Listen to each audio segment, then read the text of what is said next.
Yep.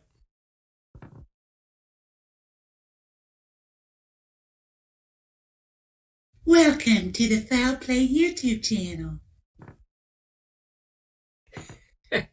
That gets me all the time. Hey, look, guys, welcome and welcome back to our weekly podcast entitled Reading with Uncle Ken. And today we're doing part 2. My name is Dr. Silkman, and I'm from the Foul Play team. It's good to be back, guys, and thank you very much for joining us. For those who've only just joined us recently, what we're going to be doing is we're going to be reading specific passages from Ken Kratz's book. And he wrote a book, an updated edition in 2019, and the book's entitled Avery, The Case Against Stephen Avery and What Making a Murderer Gets Wrong. So last week, we looked at the foreword by Nancy Grace, and we also started to have a look at chapter 1.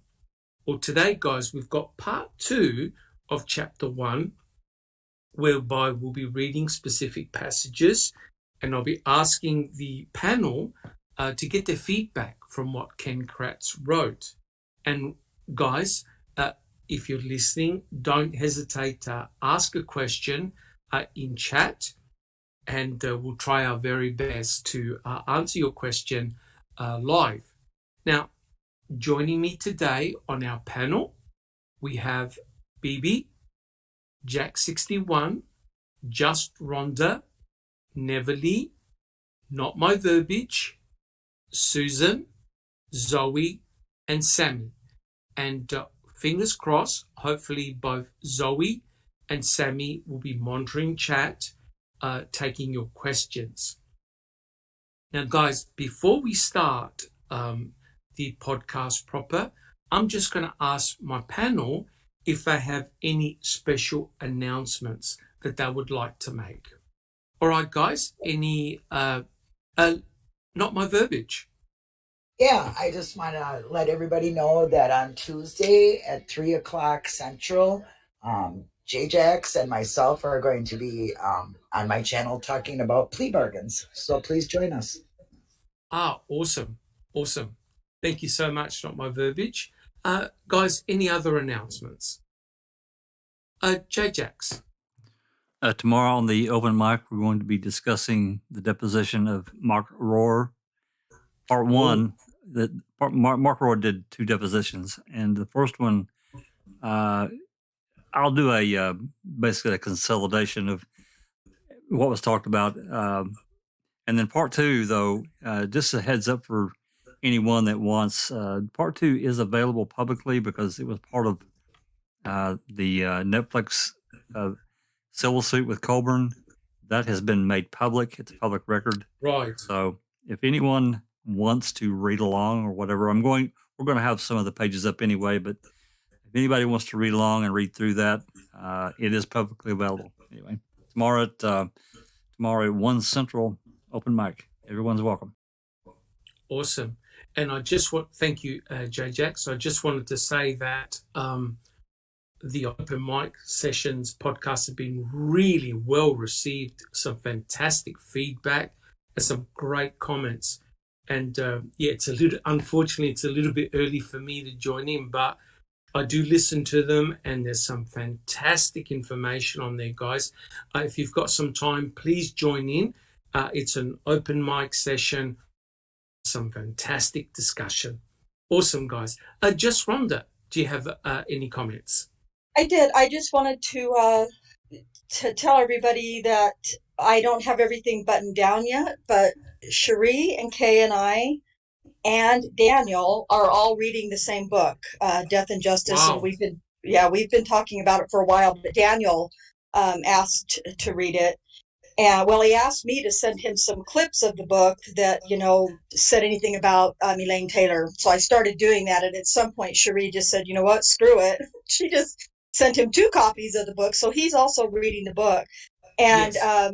So what we're doing right now is we are creating I guess it's a podcast kind of chat thing where the four of us will read a chapter a week, and each Monday, when Kay gets an opportunity to speak with Daniel on the phone, she's going to get his thoughts on the chapter that we've read, and then I'm hoping, like, this is the part that's not buttoned down yet, but we're going to then do a chat kind of thing, I guess on YouTube, where Cherie, Kay, and I, and hopefully we're going to be able to draw in everybody else, many other people to join in with us.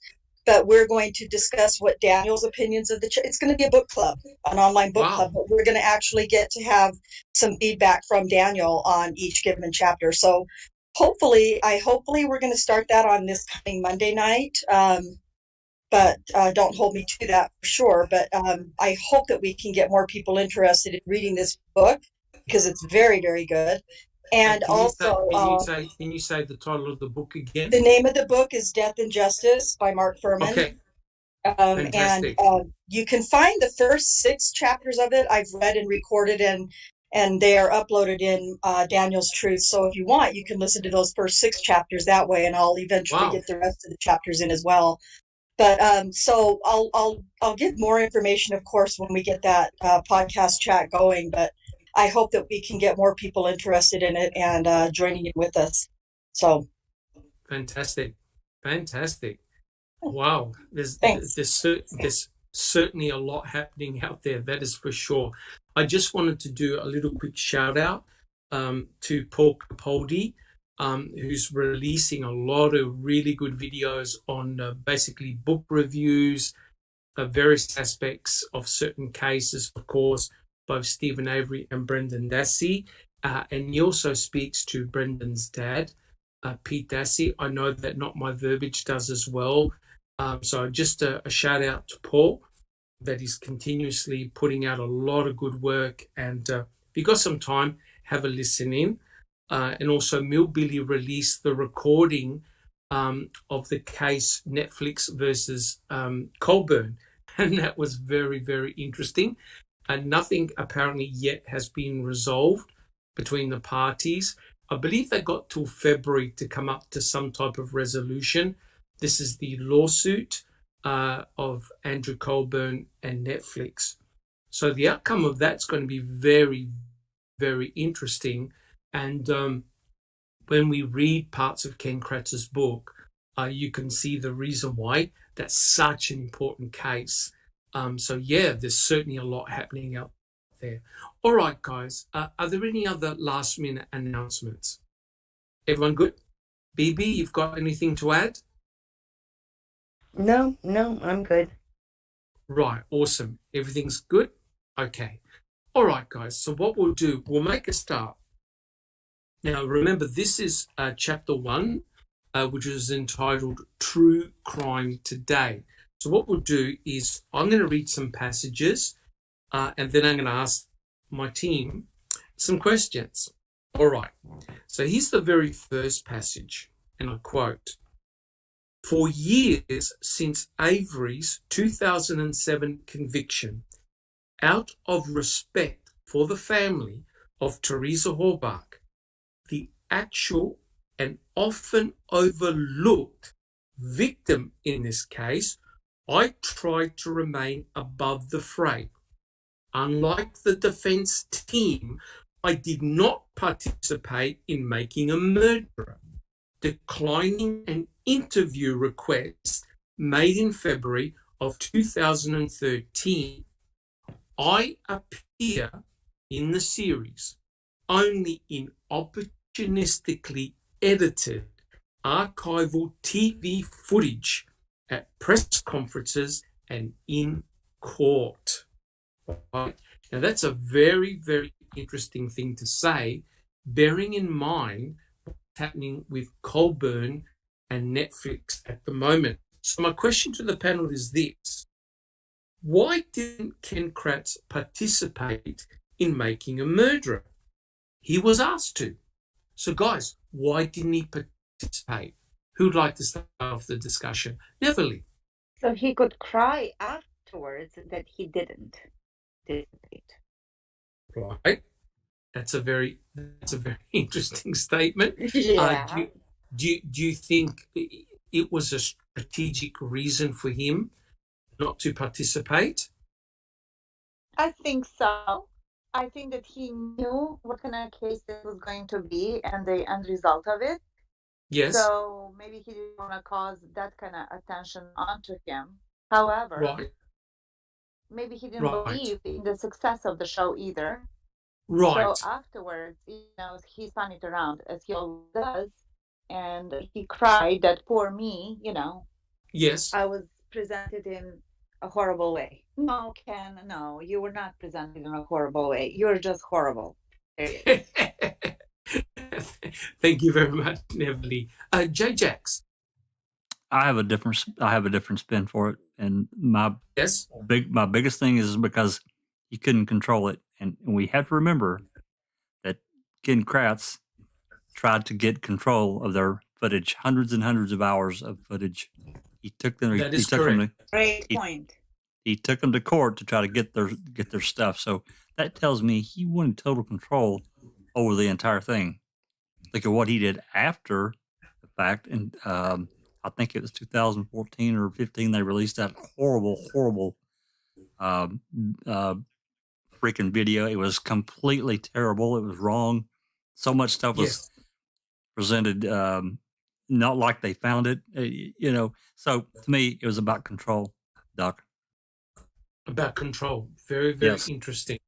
Okay, so he was given the option to appear on the series, but decided he didn't want to. And of course, what is interesting here, guys, is that the directors themselves, at the end of each show episode, actually list all the people that failed to or didn't want to appear on the program, and it was very, very extensive. Okay, very, very good point. Does anybody else have any comments of why Ken Kratz decided not to participate in Making a Murderer? Anybody else? We all good? Sammy? I agree with Jack. I think that explanation is sufficient. Right. So really it was due to a lack of control of the overall process. I think that's the real reason why. Bibi? He's a narcissist, so he wants to control everything. So it being out of his control would not be in his ballpark. Right. So it's essentially like crying after the milk bottle has spilt, right? And so hence, in large part, that's why he wrote the book, because remember, he wanted the truth to come out, which is very, very interesting. Jack 61. There's another part of that too, Doc, is the legal side of it. Him being the lead prosecutor, if he made some kind of official statement in that documentary, I mean, it's no different than him testifying. He is a state-sanctioned prosecutor, so that's from a legal side of it. He probably was really trying to protect himself too. But I think ultimately he didn't have control of the editing. He didn't have control of any of it. So he said, "No, thank you." Right. Very, very interesting. But guys, don't you find it rather remarkable that he added the words, the sentence, "I appear in a series only in opportunistically edited archived TV footage, press conferences, and in court," which is precisely what Andrew Colburn is saying. Bibi. Yeah, sorry, lost my train of thought. Go ahead. They're crying wolf. That's what we're doing. This is typical for bullies. This is typical for narcissists and for deviant people. You can't reason with them, and they will twist and turn every story, especially if they're portrayed in a negative effect. That that it's like, woe is me. Correct. Wait, and if he wouldn't act sinister, there wouldn't be any sinister shots to give him, right? Well, that's the thing, BB. He knows exactly how he acts. He knows. Is that who rubbing his mustache thing? Pointing his finger this way, across his throat, like "shut up" or whatever. Exactly. They did. If you don't want to look sinister, stop acting sinister. Yeah. That's a very, very good point, BB. All right, not my verbiage. Did you have a comment? If I could stop laughing. Paul says if Laura and Maura wore short skirts and red high heels, he probably would have participated. Yes, I would definitely. Or would you go to autopsies? Correct. Yes. So it's a very interesting comment by Ken Kratz. All right, so guys, what we'll progress to the next statement. Okay, and I quote: "If you've watched Making a Murderer, you know about the deplorable things I did in the years following Avery's conviction, sexting a domestic abuse victim and making inappropriate advances towards other women. If you judge me harshly, I don't blame you. Rest assured, my punishments fit my crimes. I lost everything: my wife, my career, my house, my life savings, my reputation. After inpatient rehab for sex addiction, I've been clean for more than 6 years. Yet even today, I'm defined by my regrettable past." And my don't know jump in yet. I haven't asked my question yet.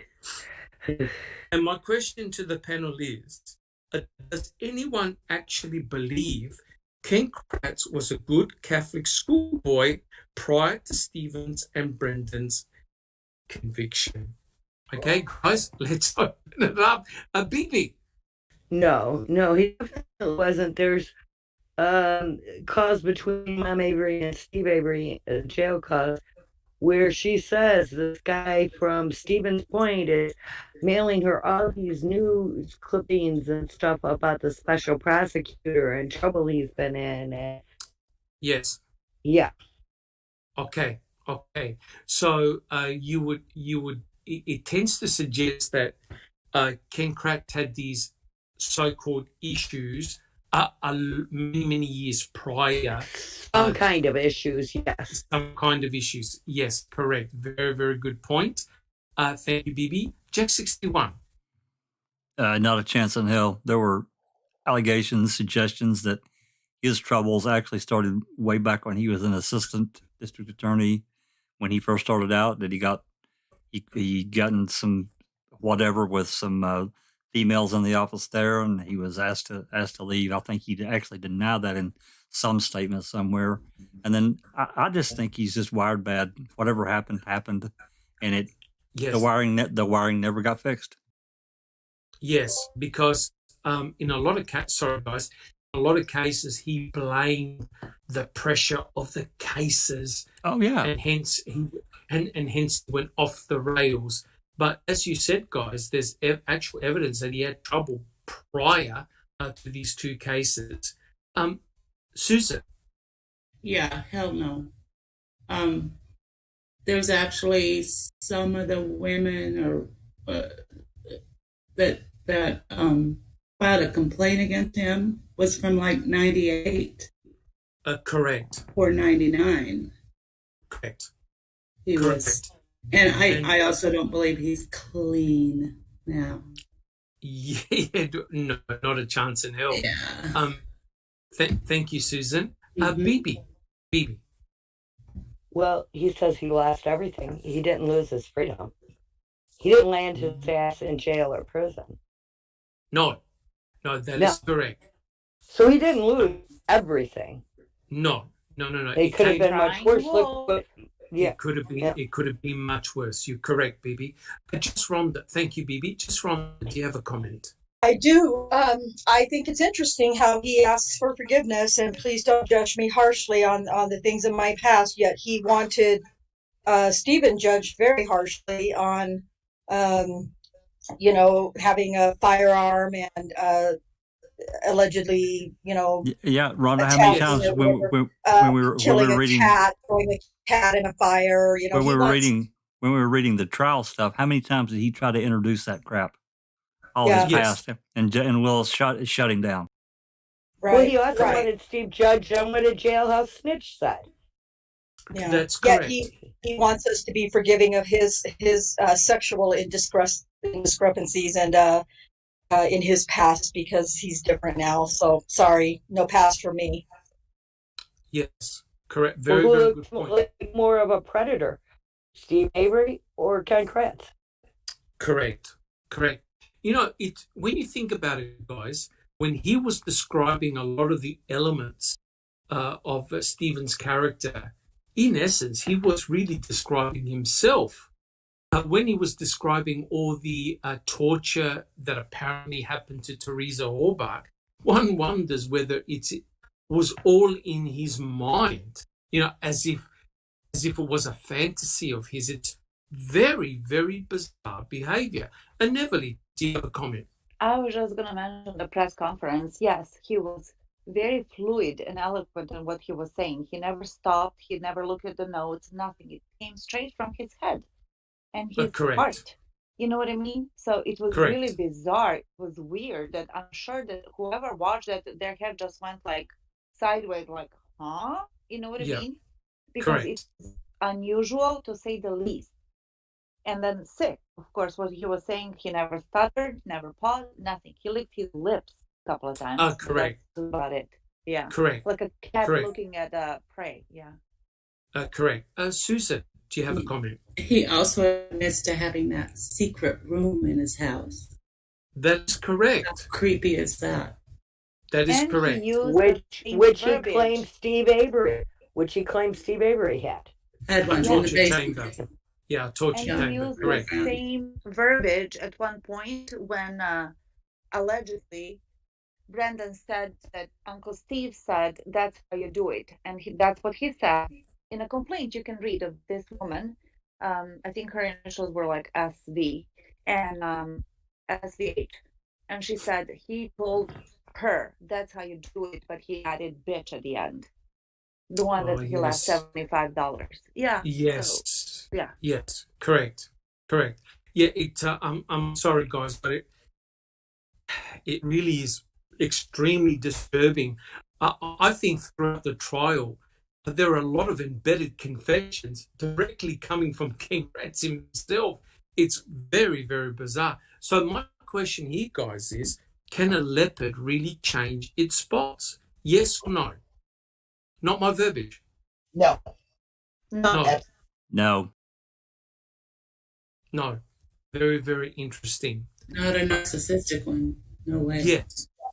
People change all the time, but he was born this way. I think he liked being this way. And I mean, he doesn't see anything wrong with the way he is. So I don't think he would ever change. He's had every opportunity under the sun to change, and he's still, we talked about it last week. He's decided to make this choice. Exactly. And he's taking every single opportunity to be this way and to get away with murder, as the saying goes. You know what I mean? He is taking all of this into his advantage. He is not stupid. He knows exactly what he's doing. He just doesn't care. It's a thrill for him. Yes, I think you said the right word, a thrill, because you'll see later on when we read the later chapters, he was trying to use the legal system essentially to block any investigations into himself. He felt that he had legal privilege, and it should have all been kept undercover. It should have never come out. And he was very, very upset, especially to Netflix, that they showed the sexting scandal on Netflix. He was very, very angry about that. And he blames Netflix for a lot of his misfortunes, right? But he did, you're correct. It is a thrill, but he got caught out. Never. Do you have another comment? Yes, and he did the same thing when he was emailing those people in OLR. He was Yes, calling correct. like, don't you forget that I've done 25 years here of great service and that I was under the stress of this child of the century in Wisconsin and blah, blah, blah, blah. And I should be cut some slack. And I don't think I did anything wrong. It was a one time, what did he say? Lapse of judgment. That's what he correct. said. He totally minimized it. Totally Oh, minimized yes, he his did. doing. Yeah. And then he cried like a little baby. He minimized it and trivialized it. Thank you, Neverly. You're welcome. Yeah, Jack 61. Jack 61. I just happened to see a question roll by. I didn't want to let it go. He says, is he still practicing law? Linda answered him, no. Not to my knowledge.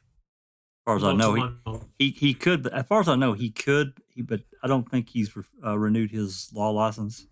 I think that's what the deal is. Yes, and when one thinks about it, he's now untouchable, right? Because of all the scandal that he's been involved in. Would you hire him as an attorney or to represent you? Not a chance in hell. The bad publicity that you would get would be phenomenal. He basically is untouchable now. Sammy, do you have a comment?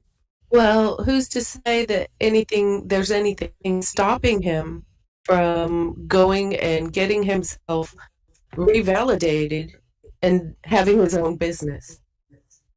Yes. But I think he makes the comment in his book that due to the negative publicity, if he tried to poke his head up and try and practice law again, he would receive thousands of death threats, emails, bad publicity. He basically just couldn't possibly practice law again. He shot himself in the foot, basically. Not my verbiage. Yes, not my verbiage. Is he trying to say that Making a Murder, the documentary or docu-series, is the cause of this? Or is it because everyone knows he's a narcissist and he jailed 2 innocent people? I think it's a little bit of both. Yeah. Come see. Yeah. Yes. And you'll see from his own comments.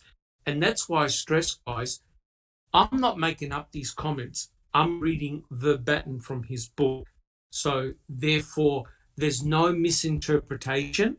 We can actually hear what he wrote in his book, what his thought processes were. Correct.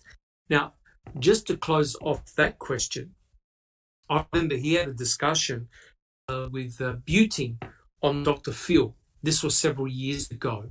And the sex scandal, the sexting came up.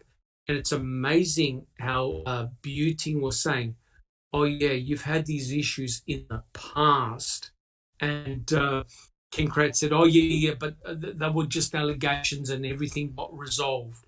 So quite clearly, Buting knew of Ken Kratz's sordid past. He's had these issues before. And if I can just sort of give an analogy, no names mentioned here, my ex-boss, who had a major position at the university where I worked at, he was recently fired because of sexual misconduct, right? Serious allegations. And so what had happened was when they discovered where he had gone in other universities, guess what, guys? All the same allegations showed up years in the past. So I can't believe that Ken Kratz suddenly became a narcissist, suddenly became addicted to drugs, and suddenly became inappropriate with women. I think this is part of his ego and personality from the get-go, guys. Check 61.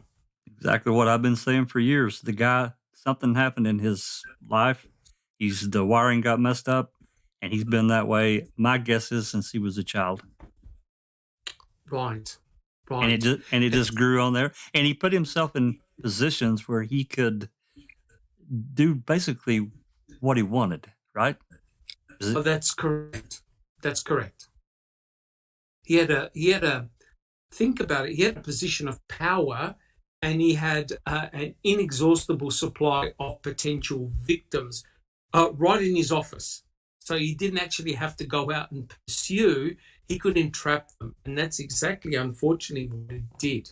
And this doesn't only occur to lawyers, it can occur to bosses of universities, doctors, professors, you name it, right?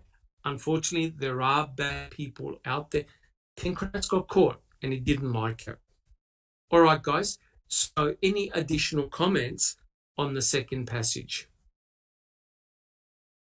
All right, we're all good? Super. All right, guys. Here's the third passage from chapter 1. A quote.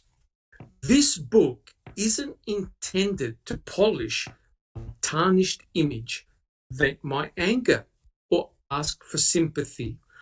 I'm writing it because the truth matters, and people get hurt when it's twisted and misrepresented. More public horror has been expressed at the imagined plight of Stephen Avery than at Teresa's very real murder.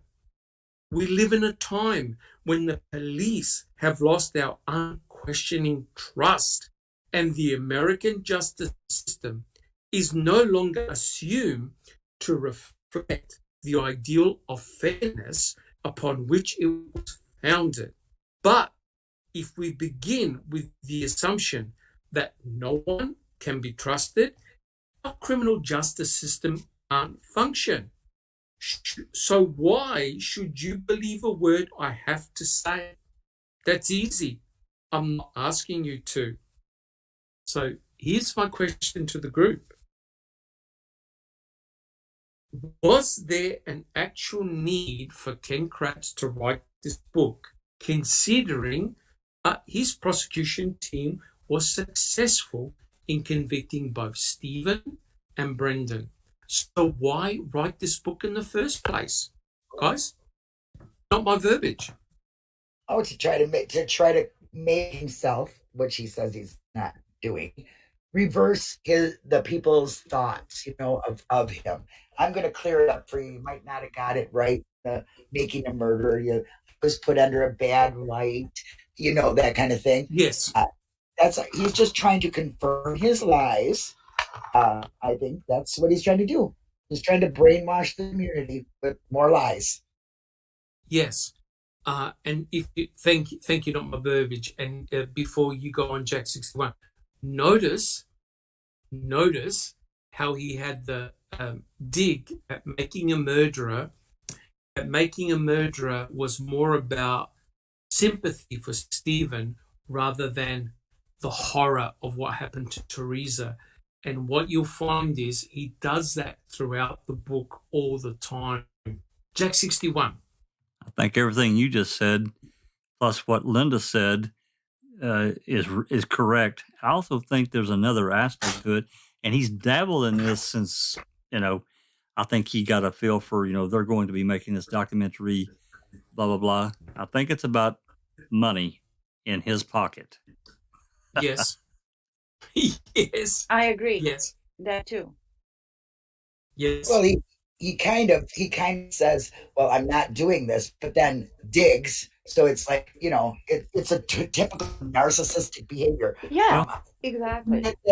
Well, I can do this. I'm so mad. And then flip the script and you did that, it's typical. Linda, he ruined his own career. He shot himself in the foot so many times. It went up to the leg, the knee, and the thigh. He was, like you said, Doc, he really just killed his own career. He wasn't going to make any money at it. So he has to do something for money, right? Correct. Yeah. Correct. But T1 and I were joking in the chat room and about that OJ's book, If I Did It. Yes. Kratz should write a book or would write a book that says I did it. So what? Sue me. Right? I did it. So that was funny. Yeah, he would. Correct. Do something like that. No scruples, no morals, no norms, nothing. Correct. In fact, Didn't he have an interview with a comedian a female comedian, and she asked him, "Well, did you kill Teresa Halbach?" He sort of like he thought for a minute, thinking, "Oh wow, I've been asked that one before." So that was a very interesting take. Yes, very interesting. He blushed. Yeah, when he blushed, I mean that has always bothered me, because that's something that you can't control. You know, yeah. And I find it very interesting that he blushed. Correct. Yes. I'd love to see somebody body whatever it is, you know, analysis on him and his actions and what they would come up with. His answer was, "I have an alibi." I have an alibi. Let's do statement analysis on that. Hesitation, blushing, I have an alibi. He never said no. Have an alibi. Correct. He didn't say no. That's what I'm saying. Yeah, I think that Michael Kelly would give him a passing polygraph, right? That's how it works. Yeah, correct. Bibi, thank you, Susan. Bibi, do you have a comment? Donna wrote the book to cover up his guilt. Yeah, well, I tell you what, it really is a worry. He knows, in my opinion, he knows a lot more about Teresa Halbach than what he's leading up to, than what he's giving away. He's got to know a lot more about her and her lifestyle, because, and you'll see, in all instances, he defends Teresa and her family right to the end. They've done no wrong, could not have possibly done any wrong, and he was very hypercritical, especially of the defense team. Unbelievable. Guys, any additional? Sammy. Not to mention what looks like embedded confessions. Yes, correct. I agree. I think we're all going to be shocked when the truth finally comes out. I think there's going to be some twisters in this case still. It's not over. It's not over by a long shot. There is some, there are, I hate to use the term, there are skeletons in the closet still, I believe, in this case. Bibi, did you have a comment? No, she once said the gentleman's agreement is a red flag in his opinion. Yes, and when you consider the things that were gentlemen's agreements, it really is a real, to me, a concern. The biggest one, of course, was the Pap smear. The mere fact that they didn't have to produce any documentation about the Pap smear, and it was just assumed that everything was above board and no one was going to ask any questions about it. And when one thinks about it, if you didn't have the Pap smear of Teresa Halbach, you got no case. You literally have no case. So that's how important it was. Jack 61.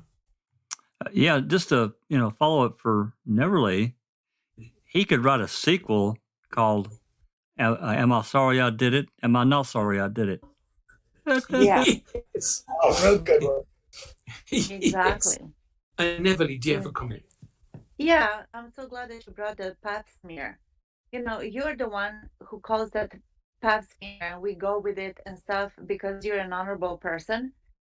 They did not call it a Pap smear. They call it the intimate sample. Correct. Right? They also didn't say this was a Teresa Halbach 100% match.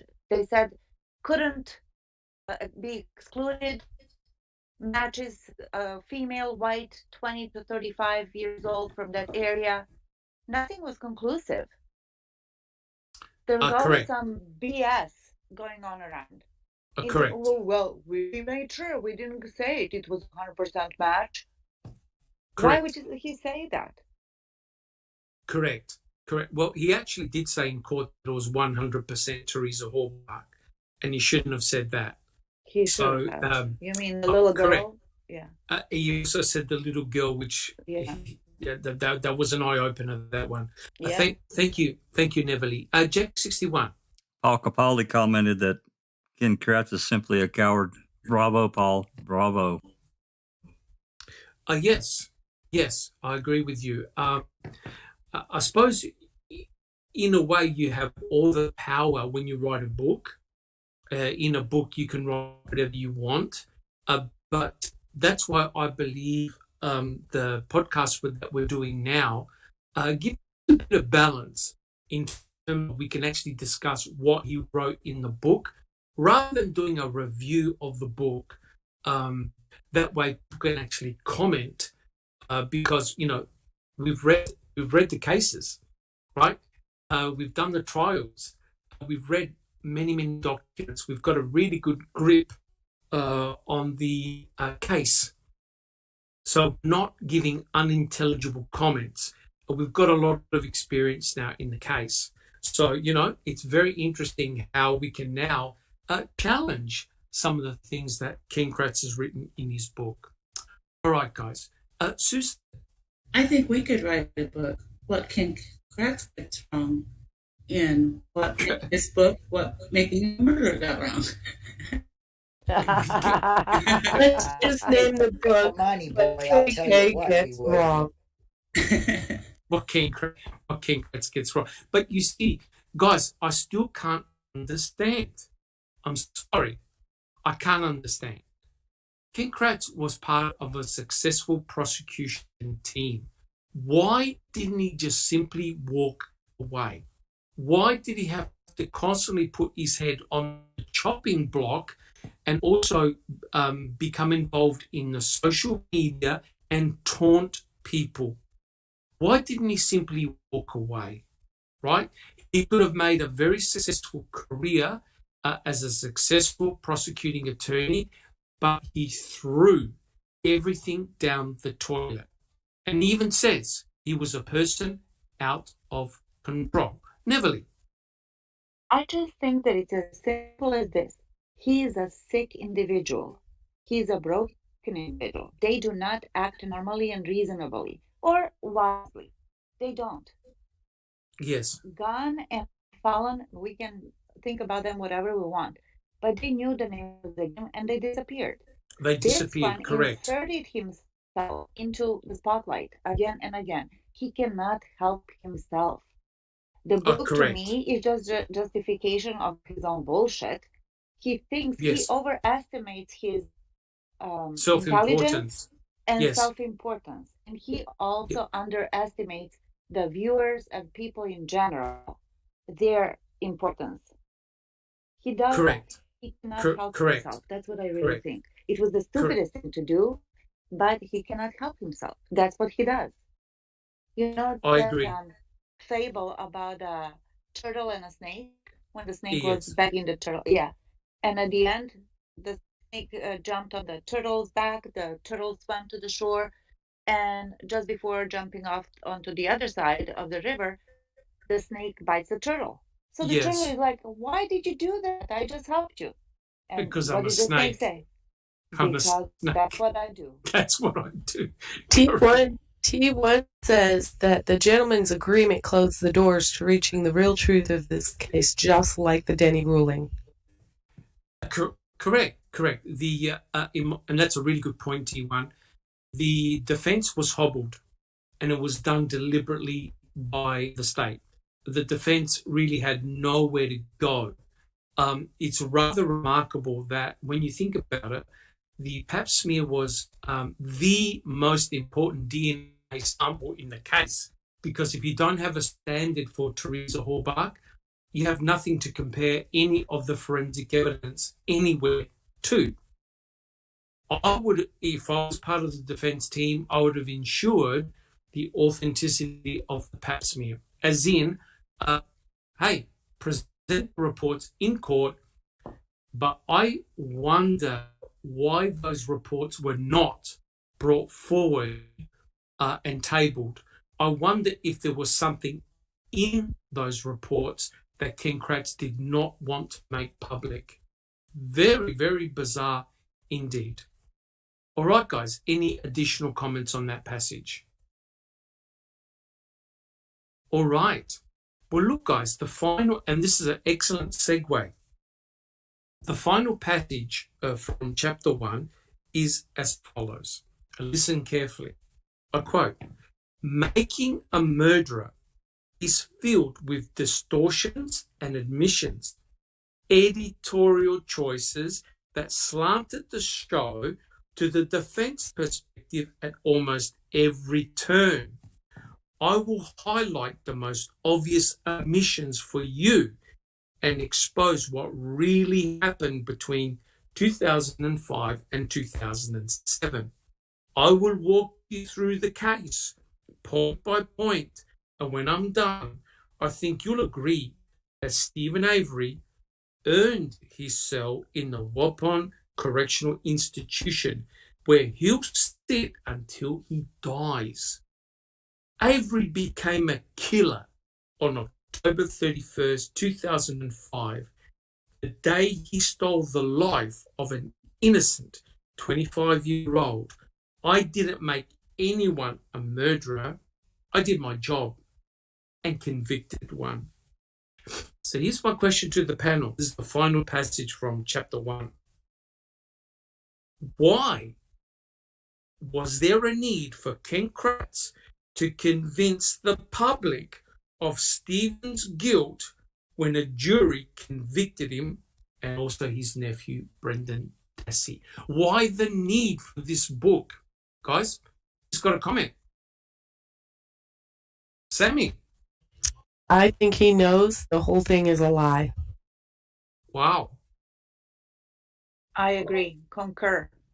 100%. Yeah. Wow. As in he knows both men were innocent? Exactly.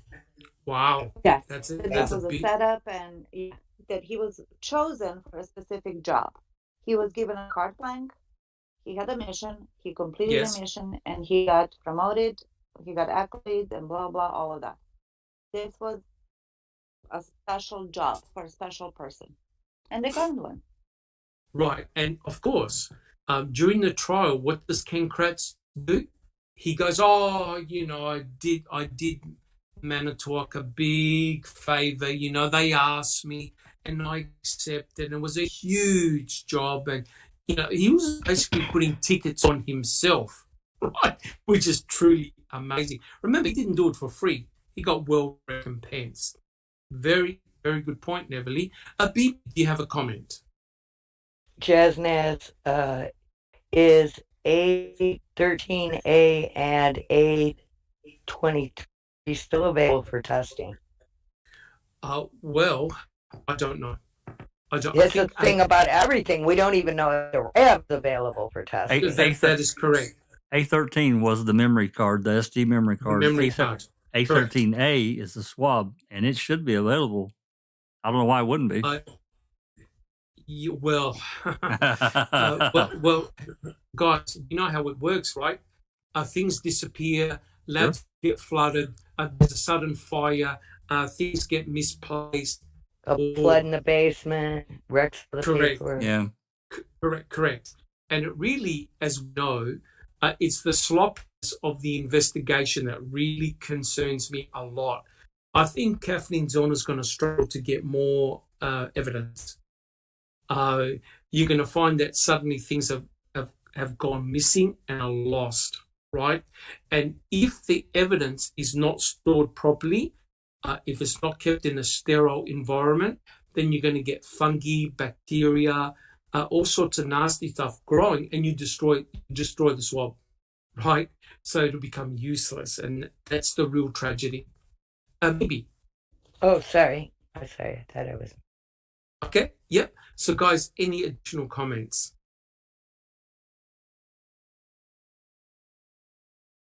On why he had the right.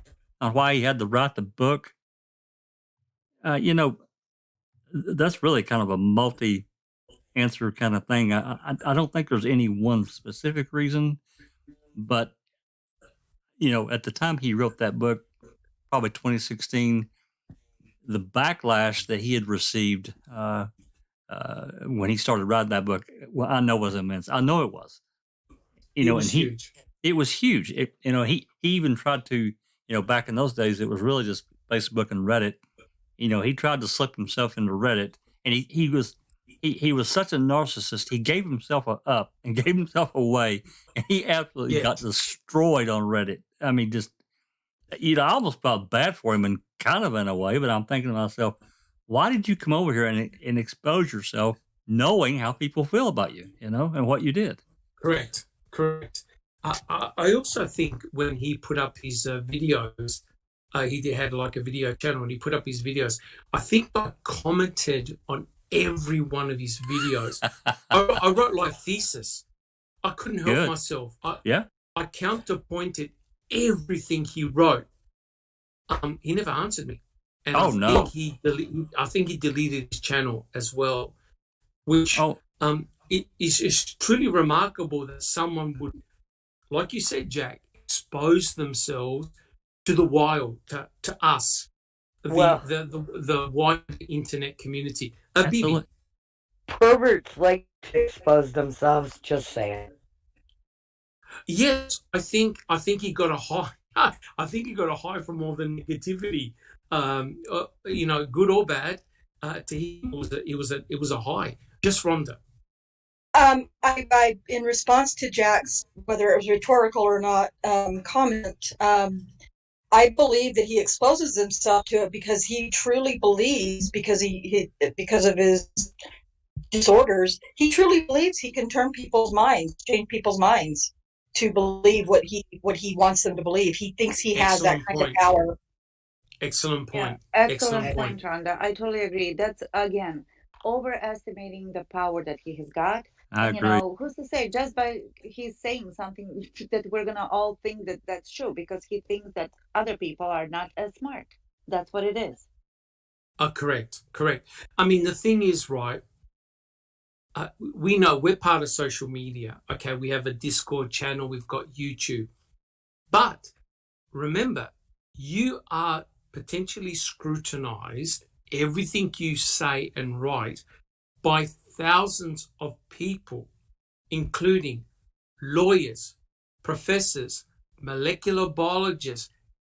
You have exposed your thoughts to the wider general community, right? And so I don't know what Ken Kratz was thinking, but once he puts his thoughts in a book, it's there for everyone to see and comment on. And that's why I want to just say his words, right? What he said, and we're giving our impressions of them. Correct, guys? So we're not twisting, we're not editing, we're saying basically his thoughts. Neverly. Well, Ken Kratz thinks that this is what I think he thinks. This is the Ken Kratz world, and we just live in it. And we should all go by what he says. Correct. And what he does. He's out of touch with reality, and with there's a fine line with him, what's right, what's wrong, between right and wrong. So correct. That's like the basis in our investigating humans, from little kids to adults. And he's a damaged good person. He cannot see that, or if he does, he doesn't care. That's not good. That's not right. No, it's not. As we will read more in his book, we will see how the cases panned out. Because don't forget, there were two separate trials, Stephen Avery and Brendan Dassey. And what is remarkable is that Brendan Dassey was not called up during Stephen's trial, right? So none of the things that Brendan said were brought up in Stephen's trial. It was a master stroke, because Ken Kratz knew that his whole trial will fall to pieces if they called up Brendan Dassey. The defense would have taken him to pieces, right?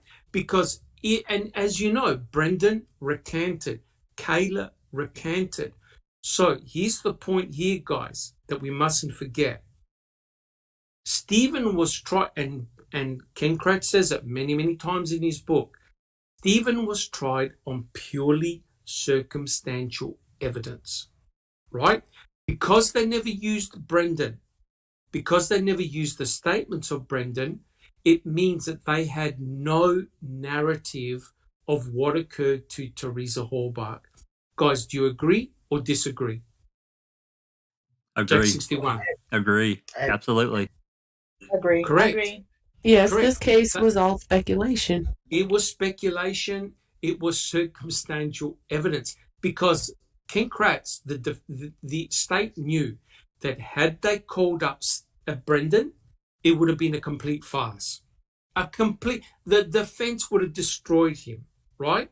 And imagine you bring up your star witness and the star witness goes, I'm sorry, guys, I really did make it all up. I was coerced, right? The judge would have thrown a fit. So hence, that's why they had to keep it separate. Just Rhonda. Oh, sorry, I meant to mute. I apologize. I muted. No problems at all. Jack 61. And that brings up exactly what Dean and Jerry were trying to say during all the pretrial for months, that these statements from Brendan were they weren't backed up by anything, and for Willis to allow it was wrong. They argued that numerous times. That is correct. That's a very, very good point. Sammy, do you have a question? T1 is saying, would KK have even written his book if he knew KZ was coming to defend Stephen Avery? Well, that's a very good question, T1. Let me say this. Ken Kratz wrote a first edition to his book, right? He wrote a first edition, and that edition was basically based on MAM 1. And so he kept on howling like a 2-year-old, making a murderer left out this and making a murderer left out that. Well, guess what?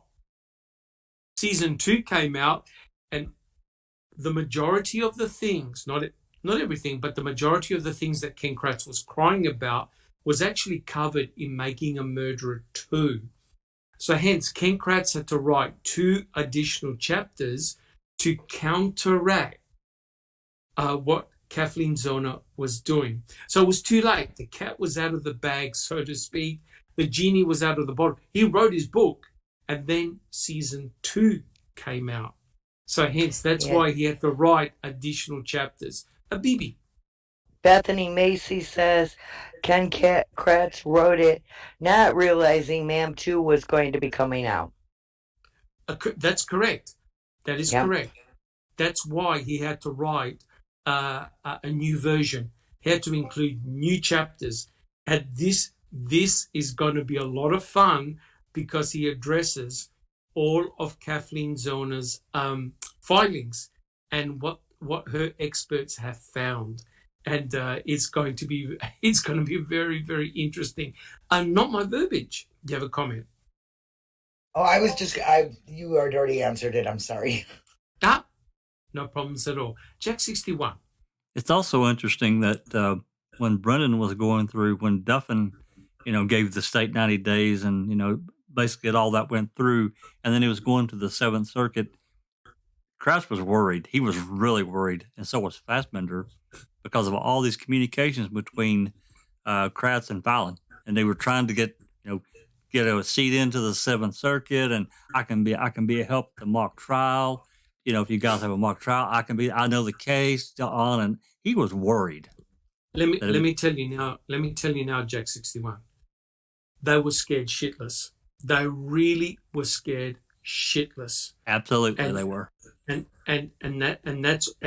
Ken Kratz, we'll go over it. We'll go over in the book what he wrote about Brendan is some of the most disgusting, vile commentary I've ever read anywhere.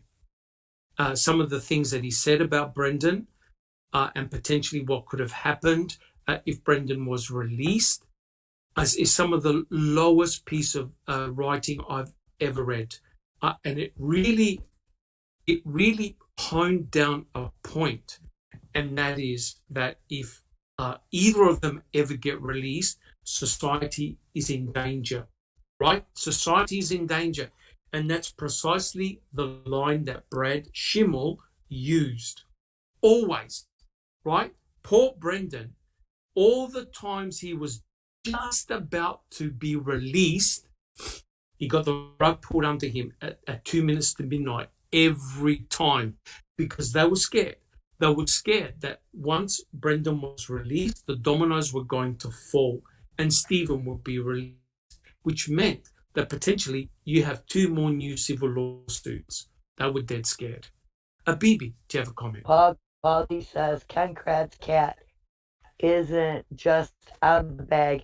Kathleen Zellner has completely cremated it metaphorically. Yes, correct. And you know what's remarkable here, guys, is that you needed someone of the stature of Kathleen Zellner to basically smack everyone up around the head and to say, hey, guys, smell the roses here. There's something not right. And if you've watched Trial 4, which I honestly recommend 100%, if you watch Trial 4, I think the lady was called Scapicchio. She is a bully, as in she took no prisoners and she blasted the judge, the attorneys, everyone, and she was successful because she made them realize that the points they had against her client were just complete, utter garbage. And that's precisely what Kathleen's doing right here. Amazing. Neverly, did you have a comment? Yeah, you actually said everything I wanted to say, that they were so scared that Kratz yes. No. How would you know? That Kratz called a special favor, to his band buddy, Schimmel. Schimmel, correct. Yeah. Who, correct. Again, played with the Hallbucks and drew that card, and, they will never, have a Thanksgiving or Christmas with their Teresa. Oh, it's unreal. Yeah, it's unreal. Yeah, that's what I wanted to say. It's unreal. It is completely unreal. And, that's why I think the analysis of his book is so important, especially now considering the environment in which we now find ourselves in and the mere fact that Netflix are releasing so many good documentaries on true crime and highlighting the cases, historical cases, in which people have been put in prison for 40 years and were completely innocent. Jack 61. I hope like hell they don't settle. I'm sorry, I just don't. Yes. You mean the Colburn Netflix? Correct. I hope they don't settle that case. I hope that the judge wants them to mediate, and I understand that. I get it. At the same time, I think there needs to be answers as to why one was wrong or the other was wrong or whatever the case may be. I think it needs to be taken to the judge, the jury, and let them decide. I think you're right. The reason why I think you're right, now Millbilly, he actually posted the conversations that took place between Judge Duffin and both parties. It was very, very interesting. Somehow Millbilly was able to dial in and stream it. But the mere fact that Netflix has got an army of lawyers, and I mean an army of lawyers, I don't think they're going to now settle and say, look, we'll give you this. I think they're going to fight this to the end, right? I think they've got a very, very good case. Because of the statute of limitations, one part of the case got thrown out, and that was to do with Making a Murderer 1. So now it's reliant on Making a Murderer 2. So whatever allegation that Colburn had was thrown out because it took too long. It took too long. So it'll be very interesting to see how it progresses from here. Yeah, it really does. Sammy?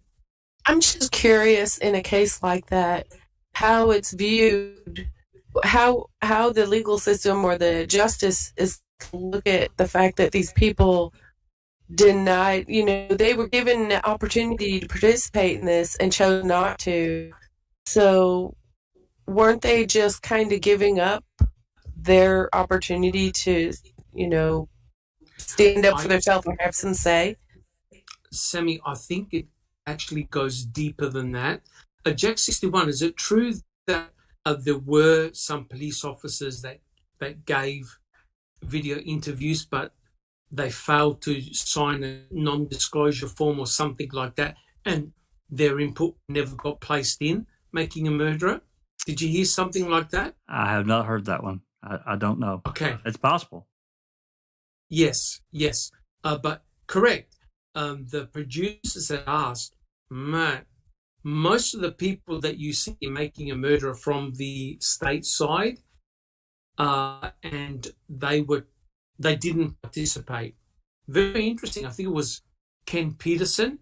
He wrote a memo to all the staff, and he said to them that they were not to discuss the exoneration case. It was a blanket ban.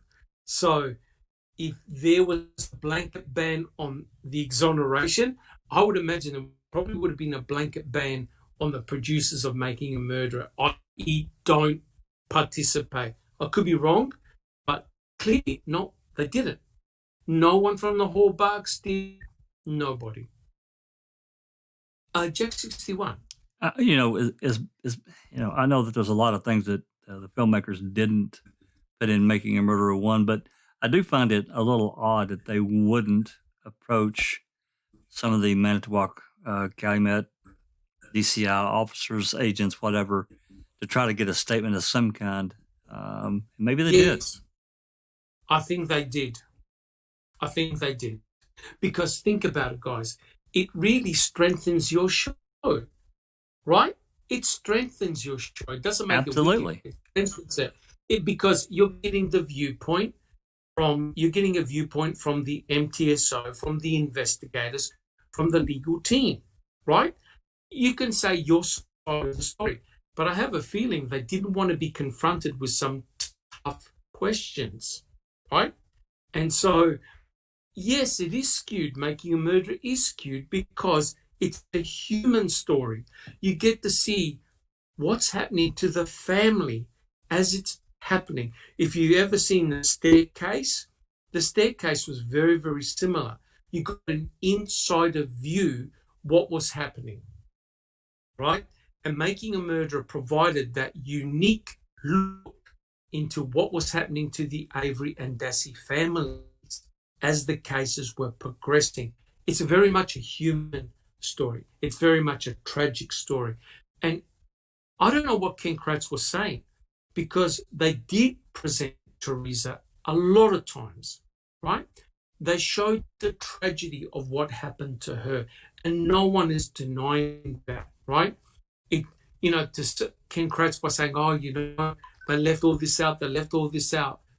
They really did try to present as much about Teresa Halbach as possible. But if the family wasn't prepared to disclose anything, precisely where were the producers going to get information from? Jack 61. I think you're exactly right. They showed a lot about her. I mean, as much as I guess as they could, because they were limited, to what they could gather, from other sources, because the family didn't want to talk to them, and so what were they to do? That is correct. That's correct, Jack 61. Neverly, do you have a comment?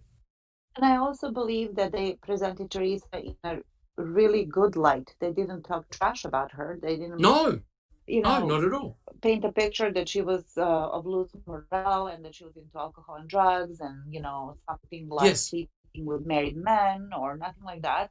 And that's why Ken Kratz took it upon himself to ban any talk about Teresa. Any. That's correct. He could, yes. So while vilifying Stephen and Brendan and the Averys as a whole family, yes, he was deifying Teresa, the little girl, the angel, the video, and correct. If I were to die tomorrow and type of thing. So again, he's saying one thing, he's thinking another, and he's doing the third thing, completely opposite of. Yeah, that is correct. Yeah. That's correct. Yeah, and that's the name of the game. Yes, it is. It is smoke and mirrors. Yeah, it's all about perception, and we mustn't forget, guys. Kaczynski and Michael O'Kelly were actually working for the state, right? And we see in Making a Murderer how especially O'Kelly made Brendan Dassey look so awful and wanted him to show remorse, by bringing in the blue ribbons, by showing pictures and all this sort of stuff. And Brendan must have been thinking, oh, wait a minute, Why am I to be remorseful? I haven't done anything, right? So all of that was presented in Making a Murderer. They didn't shy away from it. They presented it as it was. And I think there was a very, very good balance there. Jack 61. I think there's a lot really that is really damning on Kaczynski and O'Kelly that really wasn't shown that they could have, and including, I've said it before, Fassbender, Wiegert, and Kratz were involved in that. Kratz had to approve that interview for the cops to go interview Brendan, knowing he had a freaking lawyer. So he's in. Yeah, I'm sorry. No, in fact, it's a pity that Making a Murderer didn't show more of the 2010 depositions, right? When they were all talking about what actually happened behind the scenes, because I found that absolutely riveting. Right? They could have done 2 extra episodes to cover that, and I would have been easy. Oh my God. Yep, I would have been glued, because that's where you learnt about all the back-dealing shenanigans that unfortunately backfired. But luckily, Ken Kratz talks about it in his book. I just wonder. Bethany Marcy says, you have to ask yourself, why didn't they want to be a part of this if they felt so strongly that Stephen and Brendan were guilty? And I can just comment on that quickly first. I don't believe that they felt that way at all. I don't believe they felt that they were guilty at all. I believe that they didn't want to be a part of it, among other reasons, because they want to open themselves up to a criticism and a question period where they might have to think on their feet of an answer that wasn't going to sound logical or reliable to begin with. And so just sit back, keep our mouths shut, we won't participate, and we don't get put on the spot and look even more foolish. That's my opinion. Correct. Plus they'll be making comments outside of court as well. Right. So that they're controlling. So therefore, there would have been fair game for questions, right? And I'll never forget when Ken Kratz gave his press conference, the March 2nd press conference, and one of the news reporters said, "Well, is there any DNA backing up the kid's story?" And like Ken Kratz turned white as a ghost. Because he knew there was nothing backing up Brendan's story. No DNA, nothing, no forensic evidence at all. So imagine if he said, no, there actually isn't. That would have been a very powerful statement. Bibi, do you have a comment? T1 says, if AC's case goes to trial over claims made in Making a Murderer 2, can Kathleen Sumner be deposed or testify in that trial? Boom. Yeah, I don't know. I don't know the legal sides of it, but that's a very, very good question. Imagine if Kathleen Zellner puts Andrew Colbert on the stand. It's going to be very, very interesting indeed. Yeah, very interesting indeed. Considering all the activity regarding the RAV4, right? And she will show a chronology of what she believes actually took place with the Toyota RAV4, right? And Colburn's going to have to answer some really tough questions. Sammy, do you have a comment? Yeah, Paul Capaldi says, I wish Laura Mora had devoted a couple of episodes to KK's deviancy. Yes, but here's the problem, right? You now wonder whether if the producers actually do like a special and they look at what Ken Kratz did and they look at other aspects of the trial, whether Ken Kratz and the other prosecutors do a legal block. In other words, actually prevent any further information to be released, right? As in they'll take it to court, right? They'll take it to court and block the producers. So it'll be very interesting. Very good question. And not my verbiage. Yeah, I was just going to read what Paul Ward says. He says, the makers of the doc said they have thousands of hours of footage of this case. I wonder if they'd release a few more hours in the future. But you didn't say that. So no, but quite clearly, they can do MAM 3, MAM 4, and people will watch it. People will definitely watch it because the interest in this case is off the charts because it represents a cross-section of society at large, but it also presents to the general public what happens when things go wrong in the legal system. And the ultimate question can be asked, did Stephen and Brendan receive fair trial? Right? Even a simple question like that is going to be very, very controversial, right? Not my verbiage. Do you have a quick comment? Yeah, Making a Murderer just set off a whole, an era of millions of people getting into this. True crime is like the biggest thing there is right now. Correct. That is correct. Susan, do you have a comment? I would love to see the full trial footage if they just put that out. Yes, I would. Yeah, me awesome. Too. And they have that. Yeah. Yes, they do. The videotaped everything. Thank you, Susan. Never. I would like to see the behind the scenes, the jurors room, what jurors did, and how was that pizza, that's especially brought to them. Correct. And who visited them, and just their line of thinking. Which brings me to another point that is, of course, we kind of talked about this, and the judge put up a YouTube video about jury. Yes. And what it means to be a juror and how serious that subject is and that topic.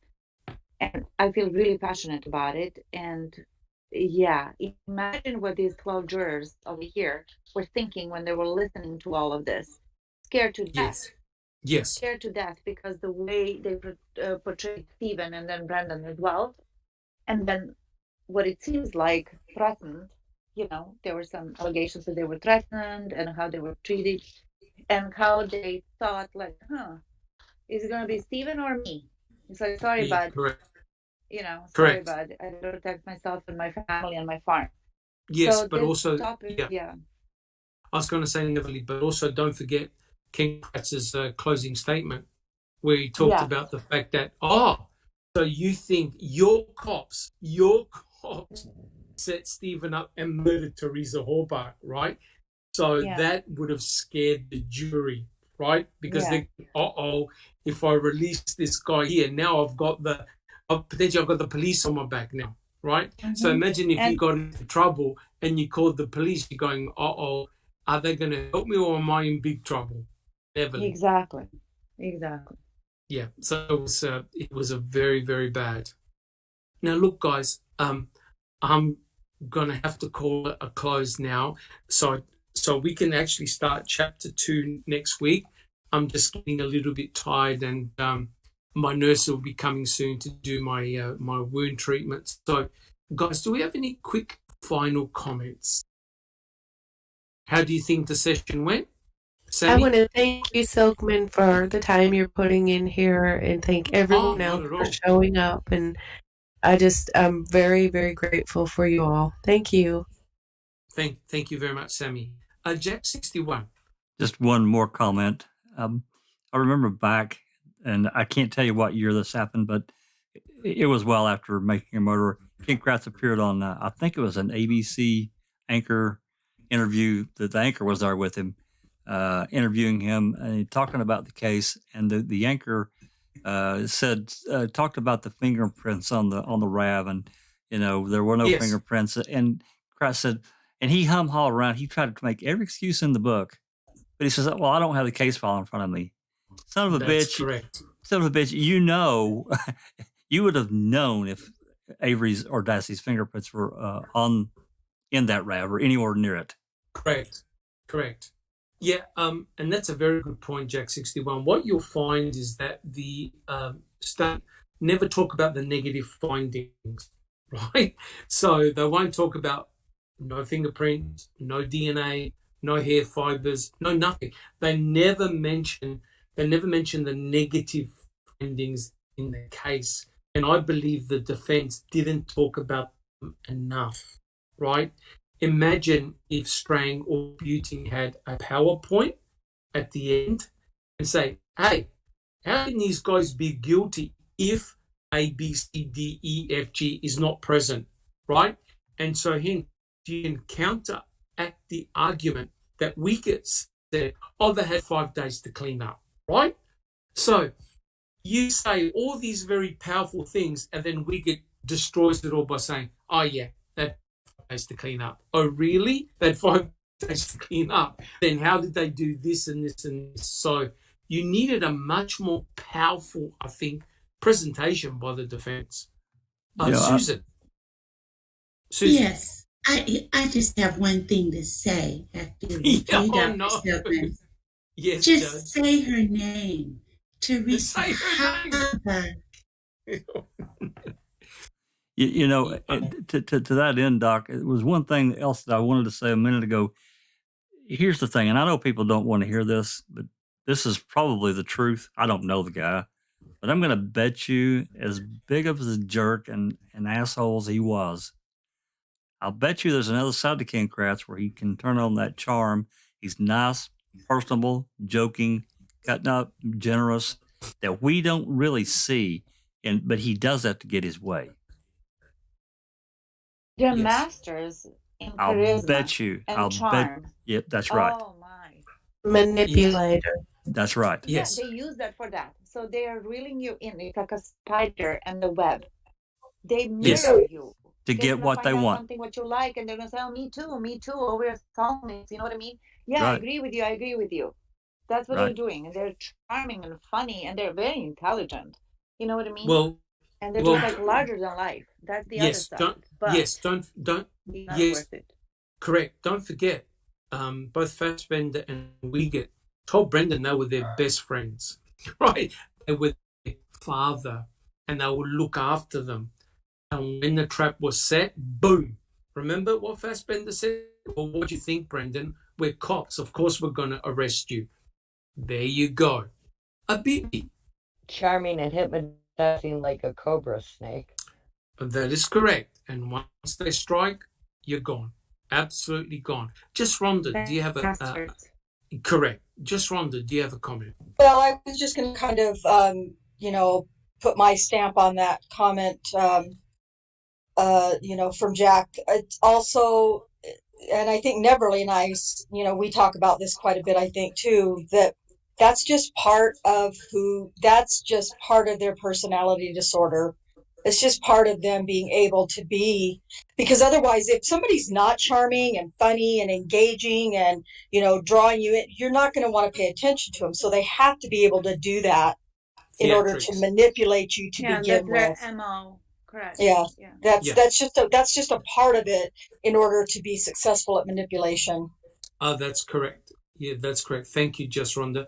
A very, very good point. A very good point. All right, guys, we can talk for hours on this, and we're still on chapter 1. Jack 61. No, I was just waiting for you so we could finish up. Thank you, Doc.